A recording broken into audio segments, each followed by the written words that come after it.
Hello from Dubai. I'm Rachel Price and welcome to the podcast Not Just Making the Tea, a show where we talk about the realities of our career and life choices, what life skills there are to be learned, and how they can help to influence and help us succeed. It's about celebrating the parts that don't go to plan as much as those which do. So welcome to Season 2. This season, the focus will be on how we can develop ourselves to ensure that we are getting the most out of our lives professionally and personally. The aim is that there'll be some chats with the experts along the way, whilst also the regular podcasts about skills and attributes which we need to continue developing, so please do keep listening. I hope that you enjoy listening, find the topics thought-provoking, entertaining, and that they add some positive vibes to your day. So on that note, let's get started with today's topic.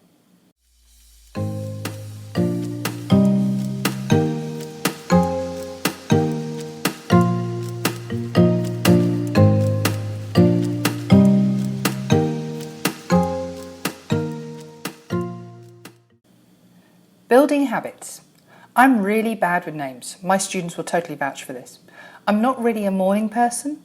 I'm trying to enjoy running, and I'm just so bad at maths in general. You're familiar with statements like these, I'm sure, and maybe you've even uttered a few of them at one time or another. These are the kinds of statements that are tied directly to your identity and who you believe yourself to be. Many times, statements like these are also tied to societal norms, but that's another whole bag of worms entirely. Often we use self-qualifying statements like these as a way to stop ourselves in our tracks.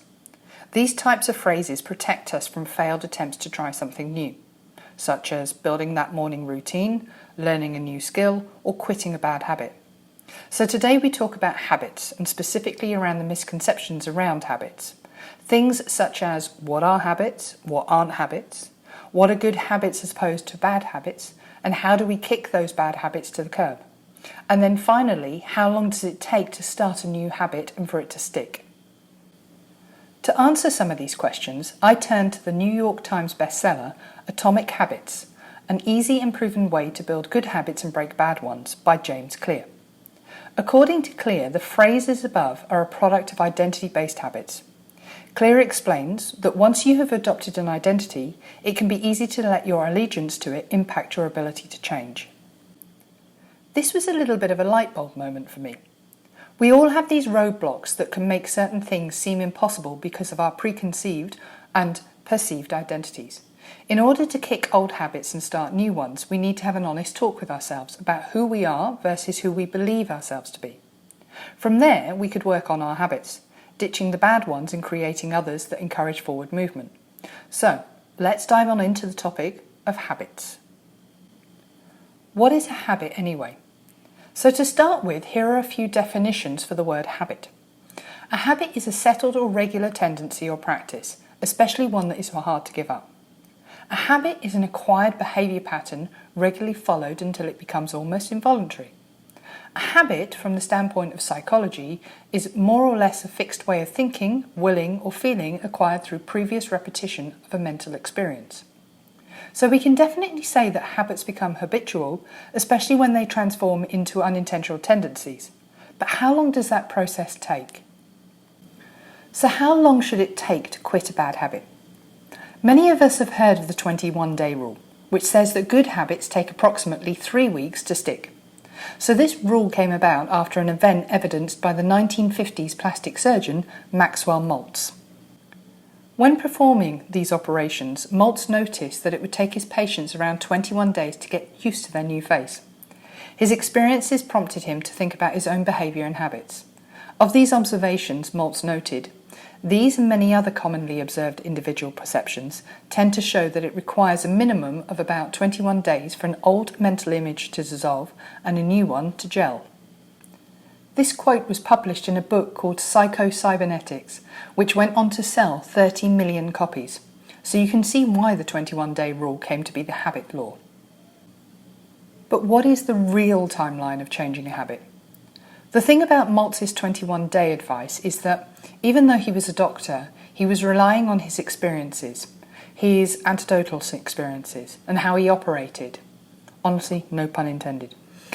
In 2012, health psychology researcher Philippa Lally released a study that followed the habits of 96 people over 12 weeks. Her study found that on average it takes more than 2 months or 66 days for a new behaviour to become a habit. However, this study also found that it can take anywhere from 18 days to 254 days to form that new habit. So reality shows us that instead of 21 days, it can take up to 3/4 of an entire year to form a new habit. This makes total sense when you consider that some habits are smaller adjustments, such as replacing soda with water, and others are much bigger, such as becoming that person who enjoys running. How to embrace the long road of habit change. Is there another reason that we embrace the 21-day rule? Well, honestly, changing a habit in 21 days sounds a lot more palatable than taking as long as 8 months. We're humans and we like things to happen with a quicker time frame. So I turned back to James Clear for some advice on how to embrace a long road to a goal. Here's what he had to say in regard of creating new habits. Number 1. Defeat. I think that we're all familiar with trying something out and feeling like it's just not working. As individuals, it's tough to track change when we're going through it. In order to defeat the feeling of defeat, lean into the process, document your journey, outline smaller steps that you can implement on the route to your ultimate goal, and then stick with it. Number 2, step away from perfection. I could talk about this all day, but know that perfection doesn't exist. So don't expect it to when changing your habits. If you mess up on a particular day, you haven't failed. And number 3, embrace the process. Habits are a process and not an overnight event. Create a process for achieving your goal. Let it be a longer process. I would highly recommend picking up Atomic Habits to help you build that system that works for you. So how can I establish new, healthier habits? Often, when you're doing away with unhealthy habits, you might want to go a step further. You may want to replace those unhealthy habits with better or healthier ones. So let me use myself as an example here. I can tend to be a chronic overthinker. Whether I'm nervous, bored, stressed, or too busy to breathe, I have what I would call the bad habit of recalling conversations and events and starting that endless scroll through my memory. So we've talked about timelines and general advice. But if I was in the situation of needing to change those bad habits and implement a new habit starting today, how would I do it? So here's my 5-step method to follow. Number 1, change how you speak about yourself, i.e. say, I'm a writer, versus I'm working on my writing. I gasped when I read this section of Atomic Habits. This step might be the most difficult because it's the most internalized.